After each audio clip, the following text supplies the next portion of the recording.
से नहीं, जब से मैं समझता हूँ समाजवादी लोग राजनीति में है। आर राम गोविंद चौधरी जी उस समय रहे होंगे, नारे लगाते रहे होंगे। संत सोपा ने बांधी घाट पिछले पावे 100 में 7 किस जमाने में 7 और 70 के हो सकते। आप लोगों ने नारे लगाए, पुराने समाजवादियों ने डॉक्टर राम मनोहर लोहिया जी के नेतृत्व में, जगेश्वर जी के नेतृत्व में, सत्य नेताजी के नेतृत्व में जो नारे लगा के आप लोगों ने संघर्ष शुरू किया था। मैं समझता हूँ पिछड़े वर्ग के लोगों की उन पूरी समस्याओं को कैसे समाधान होगा, अगर किसी एक दस्तावेज में पिरोने का काम किया था तो स्वर्गीय बीपी मंडल जी ने मंडलायुक्त की सिफारिश के माध्यम से करके पूरे देश के सामने एक ऐसा दस्तावेज रखा जिस दस्तावेज के अध्ययन के बाद मैं समझता हूँ दूसरे किसी दस्तावेज के पढ़ने की आवश्यकता नहीं है। पूरा सब कुछ उसी में समाहित है। आप सोचो 80 में मंडलायुक्त की सिफारिश, उन्होंने सिफारिश की, लेकिन 80 से लेके 89 90 तक वो सिफारिश कहीं कूड़े के ढेर में पड़ी रही।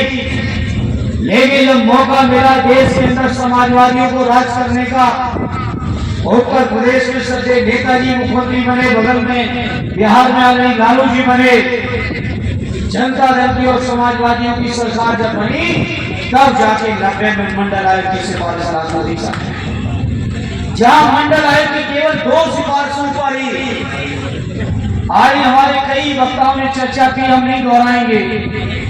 किस किस तरीके के आंदोलन किए गए उन सिफारिशों को खत्म करने के लिए, लागू न हो पाए, जितने तरीके के हथकंडे हो सकते थे वो अपनाए गए, लेकिन केवल 2 सिफारिशों को भी झेल नहीं पाए।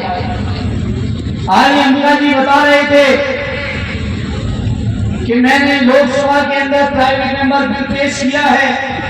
ये प्राइवेट मेंबर बिल केवल मेरा व्यक्तिगत तौर पे पेश किया हुआ नहीं है, बल्कि हम समाजवादी पार्टी और हमारे नेता आदरणीय अखिलेश यादव जी की सोच है कि प्राइवेट जितनी भी संस्थाएं हैं उन संस्थाओं में भी, चाहे शिक्षण संस्थाएं हों, चाहे रोजगार के सवाल हों, हर स्तर पर मंडल आयोग ने जो बात कही है, जो पीडीए का आरक्षण है, चाहे वो हमारे संविधान में बाबा साहब करके गए हो, चाहे मंडल आयोग जी की सिफारिशों के बाद जो आज संविधान का हमारा प्रारूप है, उस प्रारूप को पूरी तरह से प्राइवेट शिक्षण संस्थाओं, प्राइवेट फैक्ट्रियों में, प्राइवेट कंपनियों में भी आरक्षण लागू कराने के लिए हम लोग हर संभव प्रयास करेंगे। ये हम आपको भरोसा दिलाना चाहते हैं।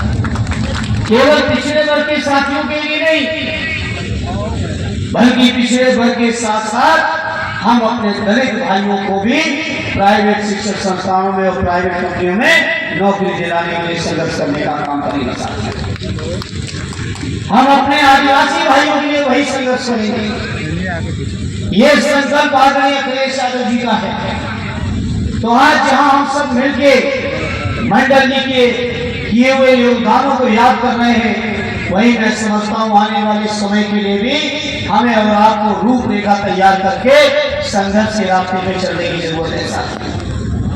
आज हमारे रमाशंकर राजवंशी विद्यार्थी जी कह रहे थे कि पिछले वर्ग के लोगों को गुमराह करके आज सत्ता में वो लोग बैठे हैं जिन लोगों ने सबसे ज्यादा पिछड़ों की हकमारी की है।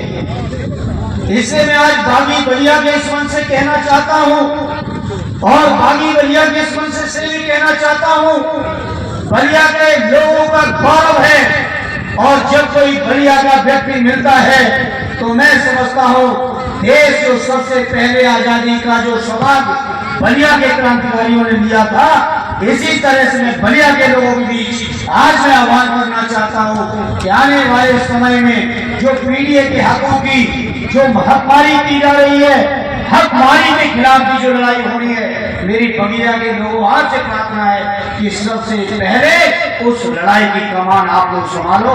ये हमारी बगिया के लोग आज से, क्योंकि ये मामूली बातें नहीं है मेरे साथियों। संसद में रहने का एक बड़ा मौका मिला है सच्चे नेताजी और आदरणीय अखिलेश जी के आशीर्वाद से। क्षेत्रों की जनता ने आशीर्वाद दिया है। मौका मिला है देखने का, समझने का, कैसे कैसे हकमारी की जा रही है।